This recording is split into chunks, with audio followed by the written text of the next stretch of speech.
Hello everyone, welcome to another video from Fantasy Football Scout. We are moving off the Euro coverage for a little bit so that we can talk about the Premier League.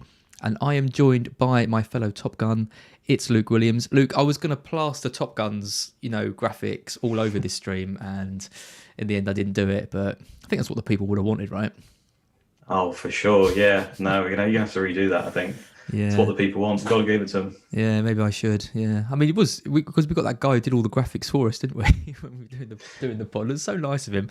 It's a shame they're not being used anymore. Yeah, I kind of feel bad now. Wish you hadn't brought it up. Yeah, sorry, I can't remember who did them.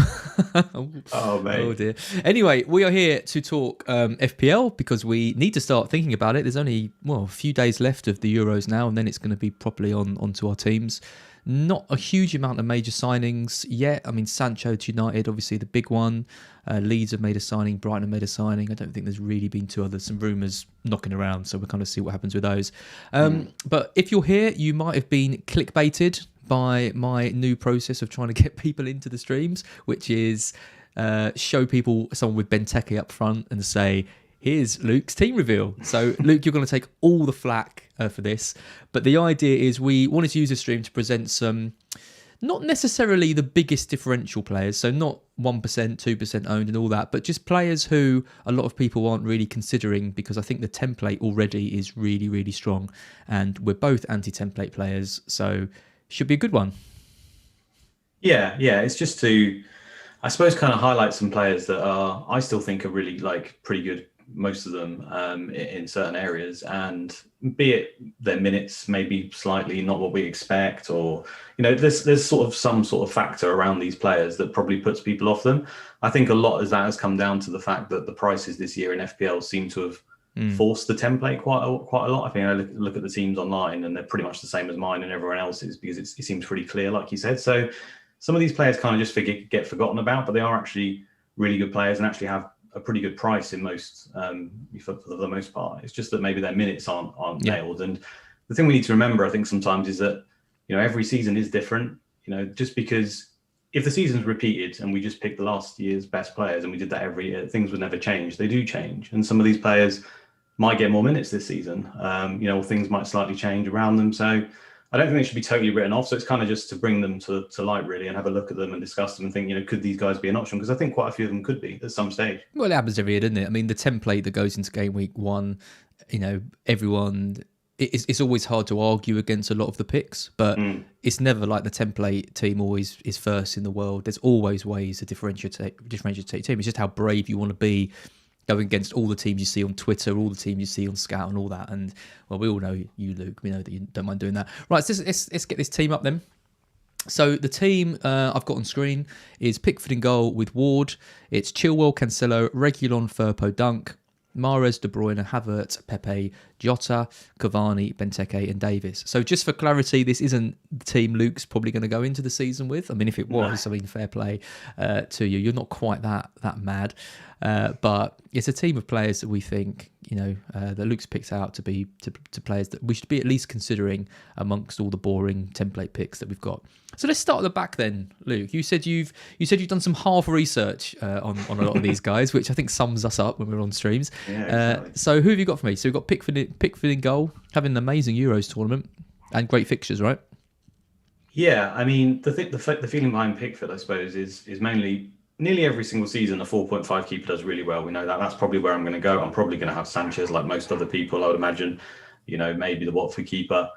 But there's not that many 4.5s this season, I don't think, compared to other seasons. No. So I think, in the past where 4.5 always does well, that's probably because there's quite a large pool of them. And it's really hard to determine who it will be at the beginning of the season. In hindsight, it's not that hard.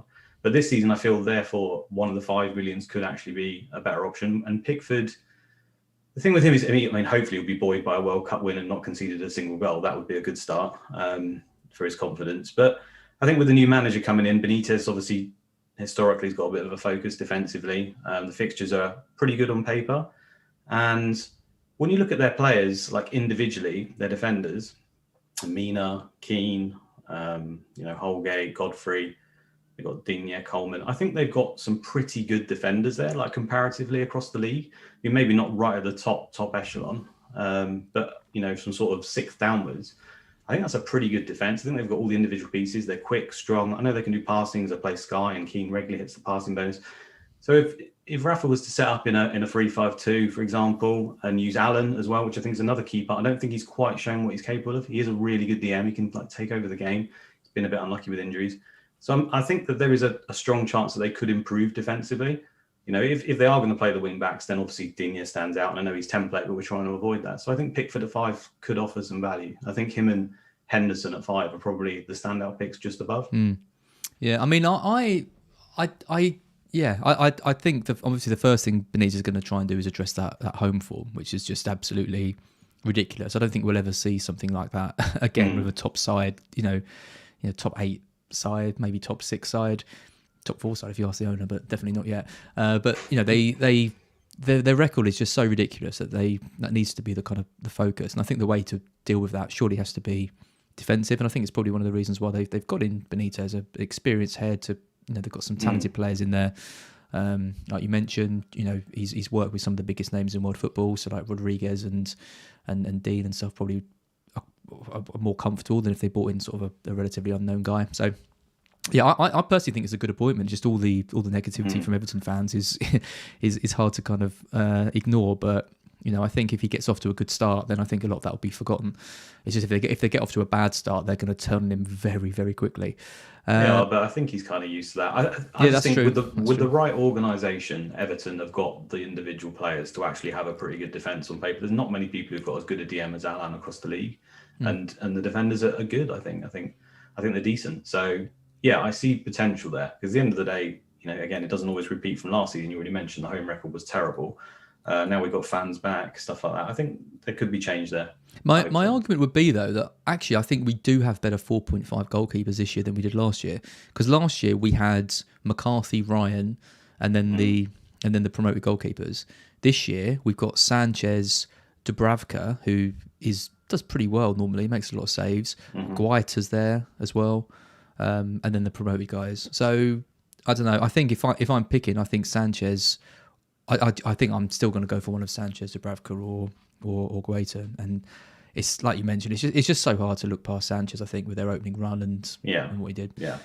But yeah, if you want to tap into Everton, I think Dean is going to be a lock at 5.5. It's really, really hard to argue against him, but everyone's going to have him. So pairing him with Pickford, at least anything they're going to be defensive could be a good strategy. Okay, so let's move through the defence then. So I really like the Chilwell pick, and like it looks ridiculous. Thinking that a Chelsea defender is going to be a differential in our team. He's 13% owned, but I don't see him in any team on Twitter. I don't see James. I don't see Rudiger, any of them, because I think so many people are just going for Trent and/or Robertson and Dean, and then Soufal, and then 4.5s. That just is the template, right? So Chelsea, I think, are going a bit overlooked. I completely agree. And Chilwell's high ownership across the board, but I think, I say the top managers or Twitter managers or whatever, you don't see him at all. And I guess that's predominantly because of fixtures, right? At the end of the day, they're not that good on paper. But I mean, Chilwell showed towards the back end of last season that he's got a massive goal threat. Playing at wing back, takes some corners from the left usually. Obviously, their defence is their priority for that team. I think they could even improve on last season. I mean, the expected data, their actual defence was great. So I think he really is a standout player at 6 million. That seems pretty cheap. I guess the main reason there, the thinking was probably because rotation with Alonso. Now, I do think that could happen occasionally, but I think that was more a product of being the back end of the season and being in multiple competitions. I think when it mattered, he basically played Chilwell. So I like to think that Chilwell is ahead of Alonso. Yeah, you would think so. Exactly, and I think that's tainted a lot of people's minds, like even for Man City players and stuff, because you can see by their ownership is they're thinking, oh, the rotation. But I don't think the last 10 games of the season are what you should base that on. Now, I do appreciate that he has always rotated wing backs and fullbacks, etc. But I think Chilwell is probably the most nailed of all of the wing backs, or it's the only position he can play, really, isn't it? I think so. With the set pieces and everything, it's more the clean sheets. I think he's great. And the fixtures, when you look at them, I mean, I don't think they're actually as bad as people are saying. I mean, Crystal Palace home to begin with, I think that's a pretty damn good fixture. Also like the way he hasn't really played many minutes in the Euros so far, although he's not really played, has he? So I'm hoping... Has he played any? Yeah, well, at all, actually. In fact, yeah, I don't think he's played at all. I think he's only had COVID, or not had COVID, but had to isolate as a result of it. Yeah, so home to Palace. I think away to Arsenal. I mean, Chelsea played really well in the big games. I think they could, they set up essentially to win 1-0, don't they? To go ahead and then try and just see it out, where Arsenal sometimes struggle for goals. So I don't think that's particularly bad. Granted, Liverpool's quite a tough game, but in the big games they did well again. And then they've got home to Villa, Spurs. I don't think those are particularly tough games. I think it literally comes to City is probably the hardest one. And then they've beat them the last 3 times they played. I don't even know if they've conceded a goal in those 3 games, actually. I'm not sure. I'd have to have that checked, but you get my point. They do well in the big games, and I feel that Chilwell will play because it's the big games. Well, that's what I was going to say. Surely it helps his kind of ability to start if they've got tough games. Yeah, I mean it's tricky. I just think with Dean there and with Liverpool's fixtures, and then we're going to talk about like Cancelo and stuff. I think Chilwell will definitely be a factor in our seasons. I think 6 was maybe 0.5 less than I would have. I think I probably would have put him in at 6.5. I think he's a little bit cheaper than I think they've done it off the rotation, like we say. And I think that just fair enough because it could happen, but not. And I think a lot of people are planning to bring Chilwell in probably in the back of their minds in, I think it's 6, 7 or 8, something like that, when their fixtures kind of change and look really, really good. But planning in even that far ahead for defenders and swaps sometimes doesn't really make sense for me, especially because you just have so many fires. You have injuries, you get things wrong, you need to change stuff. If you've already got these planned fixture moves in, sometimes you think, well, why not start? Because could Chilwell equal many of the people around him in those sort of 5, 6 games? I think he could do. So maybe you could just save the transfer and get him in from the start. Again, it's a maybe. Ruben agrees with you in the chat. He says Chilwell's being underrated. The clickbait's working. John says that's a mad team, so differential. I saw one other guy say no Trent or Robertson goodbye. So cleaning at the moment. It's working, Luke. It's working. He's new policy. So on that note, I do have Trent in my team, obviously, like everyone else. But I just want to say to that guy, we say this with Trent and Robert nearly every season. I think for the last 3 seasons, Liverpool have just been catastrophic. Trent has, especially for the first 18, 19 game weeks anyway. So we would have said that back then again, and they were pretty bad. I know finished well, but so many people have gone for the Robertson Trent double up ever since that amazing season, and it hasn't really worked out, especially at the beginning of the season. So yeah, it's a lot of money. I mean, they do just have. It's just always like that attacking verve they've got, just both on corners. Yeah, Trent on the free kicks. It's the whole thing of just leave them in the whole season. Yeah, it really is. That's what appeals. It really is, absolutely. So let's move, because Ruben mentioned Dunk there. So we've got Dunk on the right. Obviously, you've gone for him over Lamptey, who's popular. I agree. Lamptey is. You mentioned all fart no poo, our favourite saying. It is, that is a good description of Lamptey. It's harsh, given that he had such a bad injury last season. Yeah, there are definitely clubs sniffing around him. I think Veltman did really well last season, but it looks like White's leaving, and I wonder if Veltman's just going to slot back into the back 3. So I think we need to get some competition in for Lamptey if that's the case, because otherwise we just have no one that can play a right wing back. I just wonder what Lamptey's what he's going to be like after so long out. That's always the risk with that kind of injury, and especially a player like him that relies so heavily on pace and pushing forward. If he's lost even a slight bit of that, then we might not see him sort of get back to those levels. I hope he does. I love him as a player. But yeah, Dunk's just a really solid pick, and again being overlooked because a lot of people are going for Sanchez or Lamptey, but our biggest goal threat probably at just 5 million.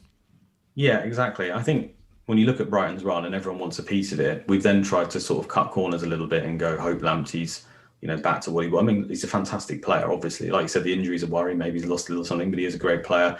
Going forward, you think, oh yeah, right wing back. Yeah, he did get quite a few assists in the opening game weeks, but in terms of attacking threat, I still think Dunk's got a better attacking threat because he can score from set pieces, potentially takes the odd free kick, maybe even the odd penalty if like Maupay isn't on the pitch or something like that. That's a bit of a pipe dream, but he's just really, really solid pick for the whole season. I think if you look at Brighton's opening, I think it was 7 or 8 games or whatever it is, who's going to be their highest scoring player? I mean, I'd be very surprised if it's not Dunk. Sanchez doesn't really get the saves that much. He starts to pick up towards the back end of the season, but he didn't make hardly any saves. So he is probably their best asset. So if we look at Brighton and think they've got great games and they're going to do well, they're obviously brilliant on expected data, like everyone keeps saying. So yeah, why do we kind of cut corners there? I'm not sure. I mean, don't get me wrong. If Lamptey is playing every game in pre-season, he's looking fit, he's definitely playing a right wing back, then sure, we can save the 0.5. But I think Dunk's more of a season pick, to be honest, not just for the 8 weeks. I think that you could kind of leave him in, and I think he'll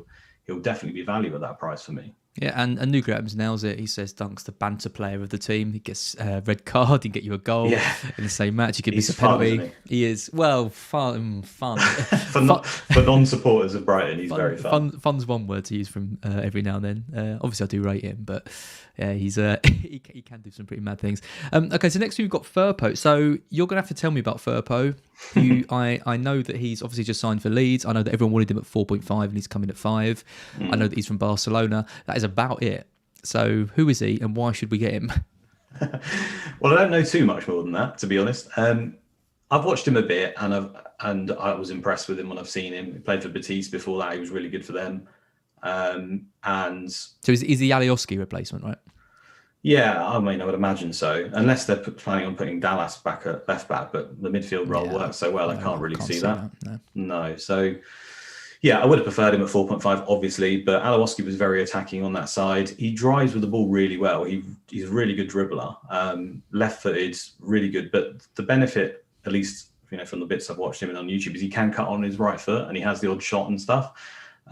So goals and assists, I think, could be quite possible, especially in this Leeds team. And I think that people will be put off by the fact he is 0.5 in the others, but I think there's a very good chance that he might be worth it. Ayling, obviously, 4.5 people are going to go there. It's reliable. I get that. But I don't think never again. He was useless.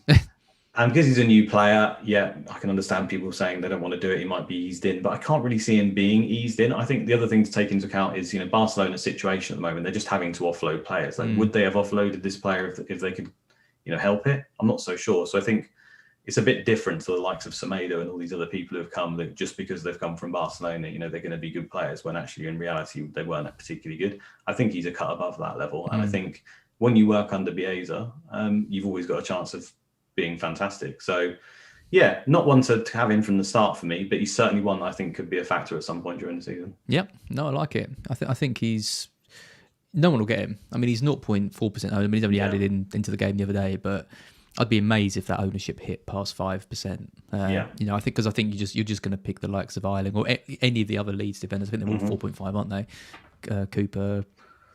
Well, this is what I mean. The pricing's kind of forced decisions on us, and I'm completely behind it. But we have, what works on paper isn't always what works in reality, and that's the thing we need to remember, that Firpo could very well prove to be worth that extra 0.5. Yep. So two defenders now from two very different sides. So the flying high Man City is always Cancelo, and I mean, what can you say about Spurs? I mean, got Nuno in as manager. What do you think of that appointment? Are you impressed? I don't know. If I was a Spurs fan, I wouldn't be particularly impressed. It doesn't feel like much of a difference from Jose Mourinho, really. It's the man who signed Semedo, your favourite player. Yeah. I don't know. I think he could work maybe as like a stabilising. The thing is, if they lose Kane, it's just everything changes, right? So it's very hard to assess what's going on there.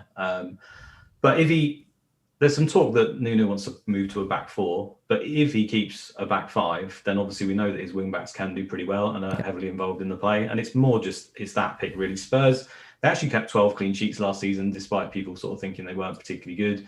Over the last 4 seasons, they've been pretty good, consistent around that sort of level of clean sheets, if not more. Nuno's obviously quite defensive. And he's very attacking wing back, because, I think you owned him at one point. He's prone to the odd howler, don't get me wrong, but I feel like he's more nailed than, say, Aurier or Doherty is, because they're kind of on a similar level, and Doherty's not been his usual self. So people are just saying, like, when he comes in, Doherty's suddenly going to be... Yeah, I'm seeing a lot of that. Like, suddenly he's going to revolutionise Doherty at Spurs. I can't... No, I mean, maybe that can happen, but I feel like on the other side, Davies isn't really a threat to if they play wing backs, because he's just not really got any attacking threat. So as a result, out of all of them, I'd favour him. Out of all the picks on this list, he's my ropiest one. I just think at the end of the day, it's a wing back. You've got a chance. I like him.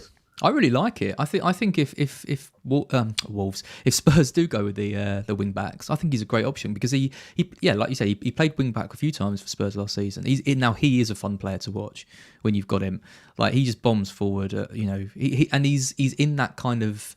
Spurs don't have that many elite players like Kane, Son.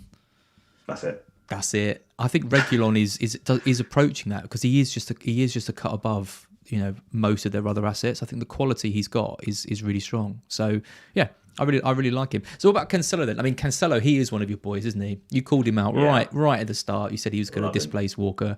Fantastic season for City last year. Tailed off a little bit towards the end, and not a great. Well, didn't really get a chance to get going in the Euros because of the whole COVID thing. But so Cancelo, is he going to be in your main team, or is he literally just for this? Surely he's going to be.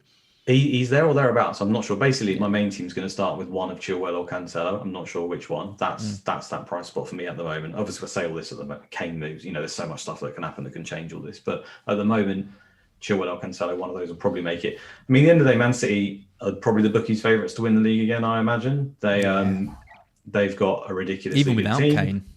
Even without Kane, yeah, I agree.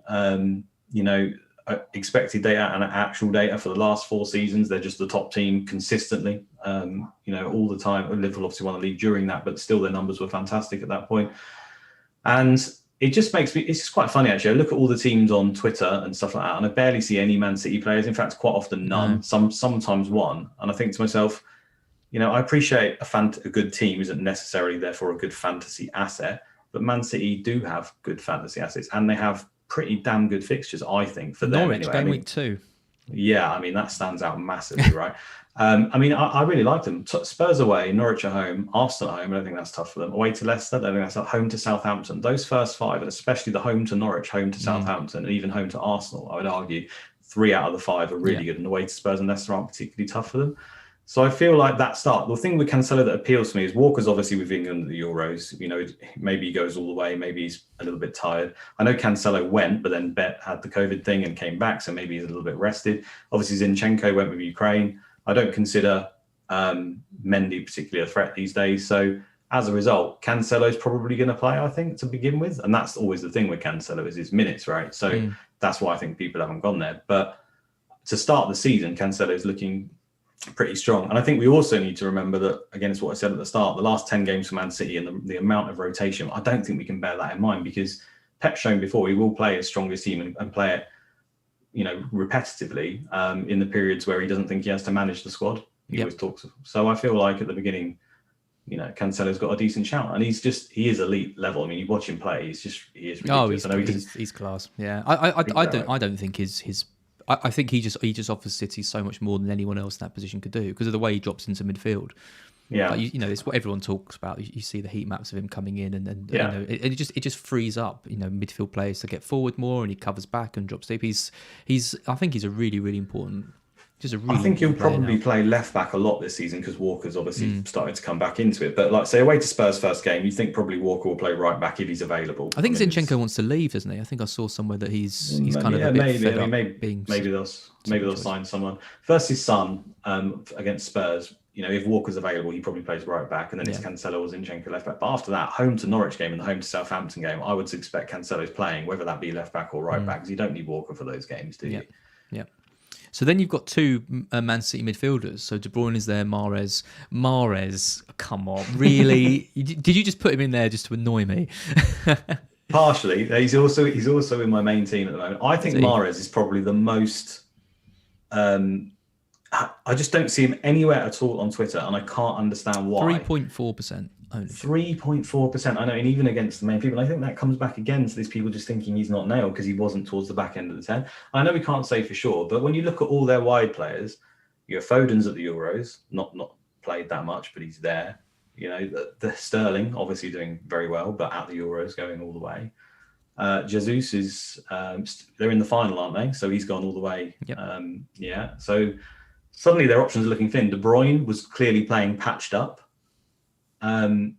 So we're starting to run out of people. Ferran Torres is Spain, only just went out. Does that not make them as a team less attractive though? The fact they've got a half-fit squad and no striker. I suppose, but they've still got Bernardo Silva. They've still got players that can come in who are just as good. That's the thing with City, and some of those will still play, right? But he's commented before, I think, Pep, that Mahrez is of that build where he doesn't get tired, and he's the one. He says he says a lot of things. He does say a lot of things. I'd be stunned if Mahrez doesn't start the season because of his fitness levels. He's on penalties. Man City are the best team. They have got good fixtures. I just can't see why people wouldn't have him to start. Fair enough, once all their players start coming back and maybe the rotation starts, then you could look at getting rid of him. But I think for the first sort of 5 games, and I'm looking to hopefully try and keep him longer than that, I just think he's fantastic. But I think 9 million is a ridiculous price for him because he seemed to displace the likes of Sterling and that towards the back end of the season. But I don't see Bernardo Silva getting in over him, and that's predominantly where he plays on that side. Sterling occasionally floats onto the right side. The only real threat I'd say is maybe if he wants to stick De Bruyne there, but De Bruyne seems to be a false nine, or do you know what I mean? So I think Mahrez is pretty safe on that. But Luke, this is what Mahrez does. This is what he does every year. He lures you into thinking he's got no competition, and then he gets benched every game. Or in the games that he does play, when you expect him to do well, he doesn't. He is the most frustrating player. Yeah. I have no doubt if he moved to another club and he was first choice, he would get way over 200 points easy, and it'd be everyone's team. Yeah, he did exactly. Exactly, but it would be consistent, right? He'd hit those levels every year, and we'd be saying, "Oh, he's one of the best players we've probably ever seen in the Premier League." But we're just not gonna. I just don't think we're gonna get that from him. I think if you look at his history, actually, he's hit double figures for goals and assists every other season. So it's like he's had a double figure, then just under double figure, just under double figure.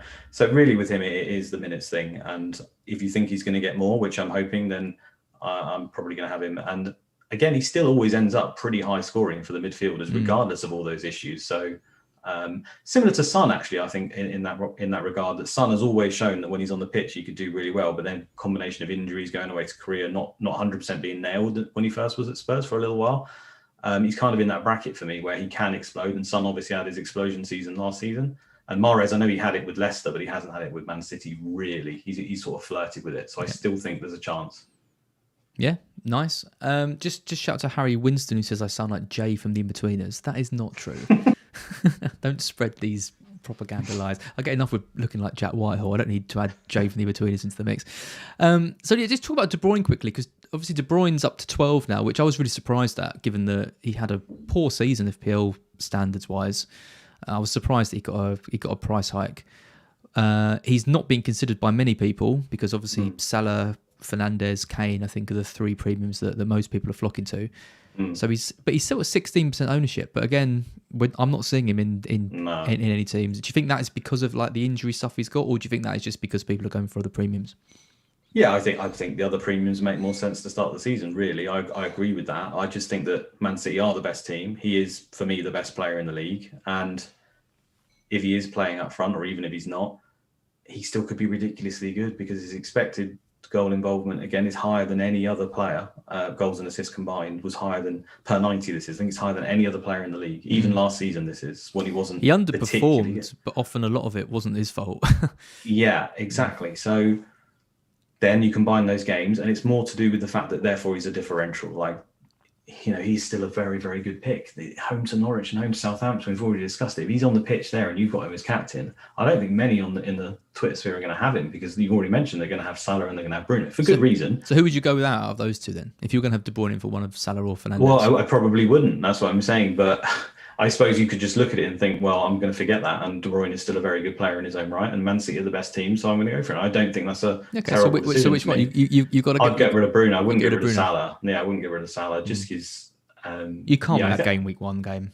No, and I've been there before. Last season, I didn't have Salah for game week one then, and that absolutely. Oh yeah, don't do that to yourself. Yeah, so I can't do that again, unfortunately. But I think this will be the year he blanks, right? And yeah, of course. Yeah, Danny Ings hat trick. Yeah. Okay, so let's talk about some of the other ones. So Havertz is there. Havertz was really the bane in my season, the start of my season last year. He did get going though towards the end of the season, as we know. Obviously scored the goal in the Champions League final. Chelsea need a striker. I think it's just as simple as that. They need a decent striker if they're going to really compete for the league. I think if they, in Magic Land they buy Haaland, for example, I think they could win it. I think they could win the whole thing. I think that they are literally just one piece away from really, really competing. Their squad's good. They've got their defence sorted. They just need their lead striker. I'm not sure they will get one, and I think it could be Havertz that maybe benefits from that, because he's going to be pushed higher up. Maybe it's the false nine or somewhere around that. Yeah, not really sure what's going to happen with Werner. But is that your thinking on Havertz? Do you just think he's going to kick on this season? Yeah, I think I'm going to have him in my main team as well. Actually, I really like a midfielder that plays up front, and I think that's probably where he's going to play. Tammy's obviously not in the picture, it seems. Giroud's. It was about 7-8 years since Giroud's actually been a starting centre forward for a team now. It just doesn't happen. Don't think he really particularly fits in. Sure, he might come on for the last 10, 20 minutes and stuff. So for me, it's either Werner or Havertz, and I don't think you really likes Werner up top that much. He likes to push him out to the left. And as a result, that benefits Havertz. Now, Havertz can obviously play off, the left and the right, more the right as well. So if he does play Werner up the top, he can play on the right like he did for Germany kind of a little while ago. I just think Havertz has got this gift of just appearing in the right place all the time. Like he's very classy, and sometimes he'll annoy you in the turn. Like you'll try and just caress the ball into the side corner and you think, just smash it. He's a 6 foot lad and I think he can smash it. And I think maybe that'll come, but he is a classy player and he's getting in those right positions. So I just think they're going to finish top 3 in the league this season. Most people think. I think they probably will. And it's a midfielder playing up top for 8.5 million. He's also had the best, I keep talking about expected data, but the best non-penalty expected goal involvement since he joined the league of any player, and that's Havertz. And given how he started for Chelsea in the first few games, wow. Yeah, that's pretty impressive for any player under 500 minutes. This is, over 500 minutes played. So it's pretty damn impressive for me. And they failed to score a lot of goals last season, mainly because of Werner, really. I don't want to lay it on his door like that. But if he can find his form as well and start scoring some of those goals and stuff, then obviously... big ifs now. Yeah, Havertz can get more assists and stuff. And so I think he's going to be involved. Like Chelsea should have scored more goals than they did, pretty much. And he's already looking really good on the numbers. So again, it comes back to the fixtures. I get why people haven't got him. They may be thinking, I might get him in game week 7, 8, take a look at him. I understand that. But again, I think the fixtures aren't that bad. I think they could do well in those games. And if Havertz is starting up front, then he's to me he's a real wait and see. I'm not going to allow myself to get burned by that again. I'm just not sure. I'm not sure what his role is. I'm not convinced that he's ever going to be a 200, or even close to 200 points fantasy option. I think we could see him becoming a bit like David Silva, classy player, takes the league by storm. Everyone loves him. You think he's got more of that ability to get goals than Silva? David Silva's one of my favourite players ever. He's a class player, but Havertz is more a goal scorer than David Silva. Definitely. Okay. Well, there you go. We slightly disagree with that. Well, I think it massively depends on his position. I do think if they sign a striker, I think that harms him more than it would help him. Yeah, things change then, right? Yeah. Things change. He'll probably end up playing somewhere off the right and occasionally rotated. And that's the thing. I get other Chelsea players have got rotation issues. So that's what we said right at the start. These players are ones for you to consider, and things could change if their minutes suddenly change, if circumstances change. They're suddenly brought to light, I think. Yep. Ryan asked a question in the chat just before we move on to your other 2 midfielders about Sancho. Are you considering him? Do you think he's going to be a real differential with Fernandes obviously there at 12? What are you expecting Sancho to come in at? I'm thinking 10. Yeah, I'm hoping it's 9.5. I think it might be. I mean, Rashford's 9.5, and Son is what, 10? I think. Is he 10 or is he 10.5? It's one to two. I can't remember what Son is now. I think he might be 10 or 10. I'll quickly have a look while we're on here. He's 10. He's 10. So consider Son's season last season. I don't think many midfielders are going to match that. 228 points, goals from midfield, 10. Can he come in at the same price as Son? Maybe, because he's got a name. And some of the new signings seem to be a little bit more expensive. It's almost like they think they've messed up on some of the prices. So I'll put a 0.5 extra on this one. So for me, I think he probably should be around 9.5, but might end up being 10. And as a result, I'll consider him because Man United's fixtures are really good and he's 2 million cheaper than Bruno. So I don't buy into this whole wait and see for players, particularly. In some cases, yes. In other cases, no. We've had so many examples of it going the other way. So I don't have a blanket rule there.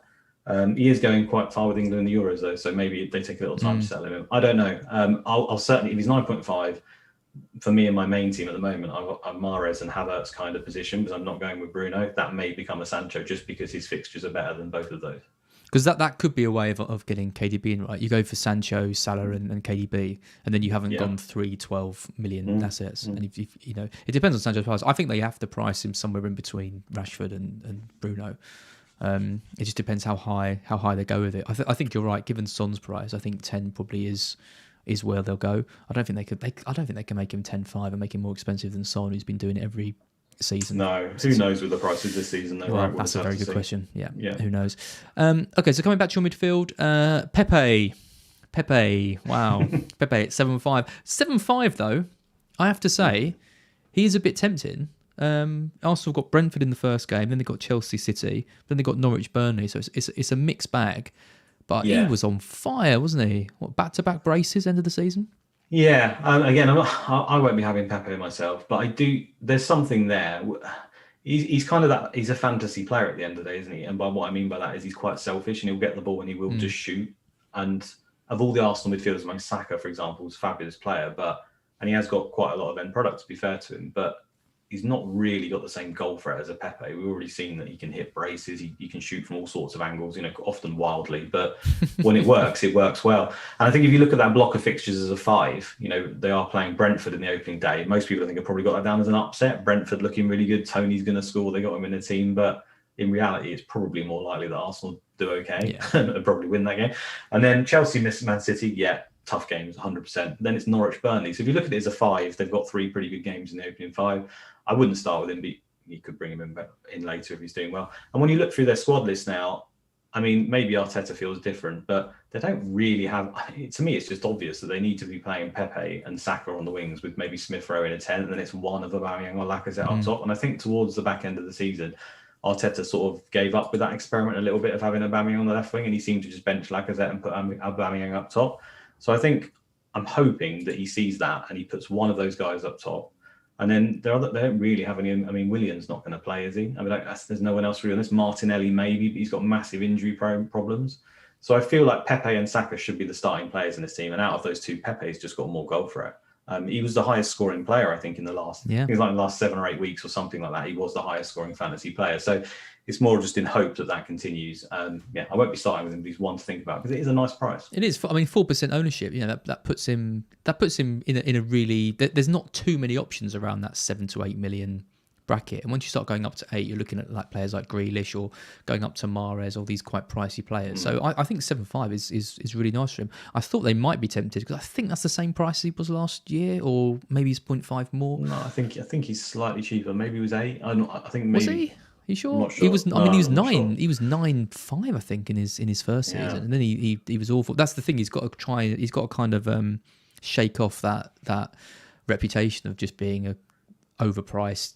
Yeah, he was bought for like 80 million or whatever. Ridiculous. Absolutely crazy money. So I think we need to just start considering him as like a good player who can get us some decent returns for 7.5, rather than someone who has to be a world beater every week and live up to his 90 million.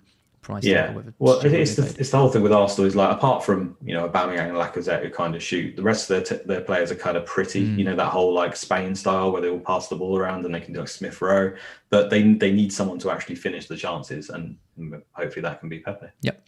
So the last midfielder you got there is Diogo Jota, 7.5 million. I remember when the price list came out, I think everyone was just like, he's a lock. He's an absolute lock in our teams. He's 7.5. He's going to rival Salah and Mane and all these guys. 12% ownership, so sort of fairly high ownership. Again, haven't seen him in any team. After all the talk and hype about him going into the season, just not seeing him anywhere, really. I've seen him in a few. He's probably the least differential amongst this list, I think. But, I mean, at the end of the day, if he is going to play in the front 3 positions for Liverpool at that price, then it's just ridiculously underpriced, isn't it? And for me, it's the injuries with him. He just seems to pick them up all the time, and that's the worry. But I think even if he's on the bench, if he comes on for the last 20 minutes, we know he can score goals and do really well. So I think that you can. The reason I put him in here really is just the fact that if you are going to go for like a De Bruyne or a different person to Salah at 12 million, or a Bruno or whoever, then you can cover. I hear that word with Jota slightly. I don't think he'll match Salah, and obviously get nowhere near. But he's almost half the price. So. If he can stay fit, he's just a really, really good pick. He was so frustrating though when he came back from that injury, and everyone had him in, and he every game he looked like he was going to hit massive returns and just never did. He's got Firmino there, kind of still. I still don't know. I mean, they were playing all 4 of them at one point, and they kind of made that work for a bit. But I still can't help but think that Mane, Firmino, and Salah is first choice 3, and Jota just kind of fits around the edges. And is that a player that I really want, even though I really rate him and had poor Euros as well? Yeah, but 7, again, it's one of those ones. I think 7.5 is a really clever price because you price him at 8.5 or 9, and he's a non-option. But now we're having the conversations that we're having now, thinking, actually, and that's what they should have done for some other players. Absolutely.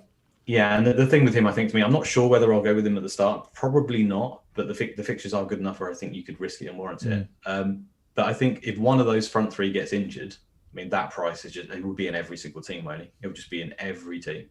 If one of Salah, Mane, or Firmino get injured, then Jota's it's just ridiculous value. So he's kind of lurking for me. And I think quite a few people will end up going with him in the end just because the fixtures are so good. Yeah, and like I said, I don't think that bracket has got a huge amount of options as well. So if you find yourself looking for, I mean, I've got Madison, for example, he's 7. Of course, I've got Madison. Never, he's going to have a banging season. But yeah, I can see why you'd pick Madison, Pepe, or Jota for that slot, because I think any three of those could start well and do well. Right, so let's talk about. Oh my God, let's talk about your front line. I think this is where we get let down a little bit. The rest is great, loads of good things there. I mean, let's start with Benteke. Where else would you start? 6.5 million to Benteke. Surely not, Luke. Surely you're not going to have Benteke. No, I'm not going to have Benteke. No. The reason he's in there really is the 4-5 last year. I know, yeah. Was it 4-5? Was he really? I thought he was 5, maybe. Oh my God, it was 4-5. That is a massive fall from grace. He might have been. I thought he was 5, maybe not. You've been right a couple of times today. So it doesn't. Right. I think he was 4-5 or 5. He was bloody cheap, whatever it was. Yeah. For good reason. I suppose it's just the end of the day. Again, he is a good goal scorer when he's on it. He has been in the past, and he's proven it, especially at the back end of last season, that despite being in a terrible team, he can still score the goals, and it's really just about that confidence and being up front with him and actually starting games. So I feel like he is still an option for me. More what I've picked him is because if you're going to go with Tony and Tony fails, which I think is there's always a chance, right? He's a promoted striker at the end of the day. People worry about where they're going to run to. And Benteke could be the one. I think it's about game week 7 or 8 or something after Brentford's got kind of a mixed start, but then they get some pretty bad games. And I feel like Palace then suddenly go on a decent run. So maybe it's one to look at, the new managers coming in. How's that going to change? There's just so many unknowns, losing a lot of their players. But Benteke could be an option that you could switch to. So I think he's someone you could run to. And likewise, Pukki. I know people turning their nose up because Buendia's gone. But at the end of the day, if it's 6 million, I mean, Bamford showed it last season. These really cheap strikers who are nailed on to play up front and often come with penalties and stuff in the likes of Bamford's case and Pukki's and stuff like that, can score like 10 goals if they have like an all right season. And that's pretty good value. And then you can go to, they could get lucky and get to between 10 and 15 goals. And then suddenly you're looking at their sensational picks. Then Bamford, what would he end up with, 18 or something? I mean, for 5.5 million. So I don't think he's going to do that, but I'm just saying these cheap strikers are so valuable in today's fantasy football because all our money goes into these heavy hitting midfielders, and you just need to find really just a cheap starting forward most of the time. And the pricing, I don't really like the way it's worked this season, where it just seems too easy to afford, Iheanacho, Watkins, all these 7.5s and 8s. So I think they've kind of taken these decisions away from us a little bit, but I think the theory's there at least. If you can get a nailed cheap striker, they can do well and they can be value at the end of the day. And Benteke, if he plays all the games for Palace the whole season, I don't doubt that he can get 10 goals, maybe 10 to 15 if you're lucky. Yeah, I mean, he got 10 goals last season. He was 5.5, so we were both wrong. He was way more expensive than I thought. I thought he was expensive. I thought he was 4-5 for some reason. I thought he was 5. Yeah, anyway. I mean, 10 goals, 2 assists for Benteke. He, it's. I mean, in his first season, he got 19. He then got 10, and then got 13, 9, 15. It's only the last sort of 3 years, the 3 years before last season, where he massively tailed off. I mean, he got 3 goals, 1 goal, and 2 goals. But, every other year he's pretty much hit double figures. So I don't really rate him very highly. No. But, he is a player that has a bit of a history of being able to do it. And actually, I think the price increase of him to 6.5 is better than if he was at 5.5. Because, like you keep saying, you've got nowhere to go. You've got nowhere to run if he doesn't deliver. And the fixtures are bad. So the good thing is we can just... I mean, the second game, I think they played Brentford the second game, but I think Chelsea maybe to start. Chelsea. And Liverpool as well quite early on. So it's just one to watch, isn't it? With the new manager is going to make such a difference here. So it's just one to look out for. New manager, Benteke up top, how's it working? And if it looks okay, he's a proven goal scorer. So maybe if Tony fails, we can move on. Yep. And the final player that we're going to talk about is Edinson Cavani. He's one of the highest owned players in this differential squad. He's 15% ownership, which is crazy. It's second only to De Bruyne. I mean, the most obvious question is surely Sancho just means that Cavani is now competing with Martial and Greenwood for the spot up front. Does that not just make him a complete non-option to you? I think it does for me.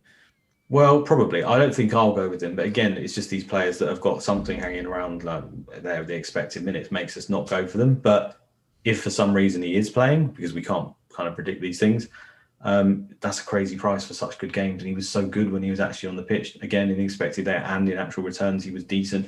I think we play much better with him as a centre forward. I don't think Martial is a centre forward, to be honest. I'm not sure what he's doing. I think that Martial. experiment needs to end. Yeah, I'm not. I mean, I don't. To be honest, I don't know if Martial's even going to feature that much. Again, that could change, but I feel like we might be looking to sell him or something. He's just not really worked. Greenwood got injured, remember, and then went home. So I don't know what his state's in. So that's another one to bear in mind. Will he be ready for the start of the season? I'm not sure. And Sancho, maybe he needs to be eased in. I don't know. But if he does play and we've got Sancho and Rashford either side, then I think it will probably be Cavani starting with Greenwood coming on for the last 20, 30 minutes. Maybe it'll occasionally switch around. But I think whilst Cavani's still got his extra year, he's still the more experienced. He's still the better number 9 than Greenwood is. And Greenwood, if anything, might come on for Sancho in the last 20 minutes and stuff, more than the centre forward. There'll be a bit of both, but long story short, you get in the Cavani up front, who is a good goal scorer and is one of the best strikers of the past 5-10 years, really. And they've got really good games. So, I mean, 15% of people select him. I think that's just Man United tax. But I've seen such a casual, Luke. It's such a casual with Cavani. I think he could do well. The striker pool is so obvious at the moment, isn't it? Everyone's got Tony and then a few of the 7.5s. Occasionally, someone's got a Kane, and no one's looking anywhere else. So it's just to highlight that there are other options potentially, and Cavani could be one of them, I think, especially if most people are going Bruno, so they're not considering Cavani, right? But if you're not getting Bruno and you're still looking to cover Man United in some way, then Cavani has to be in the conversation, I think. I think Dave mentions the 6-5 that I've got in my team, which is Abraham, and that's just completely reliant, obviously, on him getting a move somewhere. Brighton, please, 30 million, 40 million, spend that Ben White money. Good. I can't see it personally. I think it's probably more likely that he does go to Villa. And then if he does go to Villa, what does that do to Watkins? Does Watkins then move over to the wing where he's played before? Does he partner Abraham up front? There's lots of rumours around Abraham at Villa. To me, the most logical move for Abraham would just be to go straight to West Ham, where they haven't even got a striker, really, like a recognised striker. Obviously, Antonio's there, but that's not... I mean, I guess he is a striker now, but... he's not really. He's a kind of makeshift striker that's been turned into one. They lost Haller, for example. They've got Antonio's got no competition whatsoever, and he's got the body made of glass. So they really need someone. Abraham wants to move. That just seems to me to be a really logical switch. And if Abraham goes to West Ham and he's 6'5", I think that's a great option. So yeah, changes everything again, doesn't it? Absolutely. Yeah. Then we're doing another one of these videos in 2 weeks' time talking about how great Abraham is, and now he's got to be in all our teams. It's not normally the way. Right, Luke, I'm going to end it there. We've done 50 minutes. Amazing. There'll be some more of these team reveals coming over the next few weeks. I'll try and differentiate them as much as I can, so it won't all just be people going, here's my team, here's the same 6 players every time. We'll try and do them a bit more like this to keep it a bit fresh, and then we can come back to them in a few weeks and laugh about how stupid loads of these picks were. That's basically what you do with these team reveals. But Luke, thanks for joining me, and thanks for everyone for watching, and we will see you soon. It's been a pleasure. Thanks for having me on. No problem. Good luck.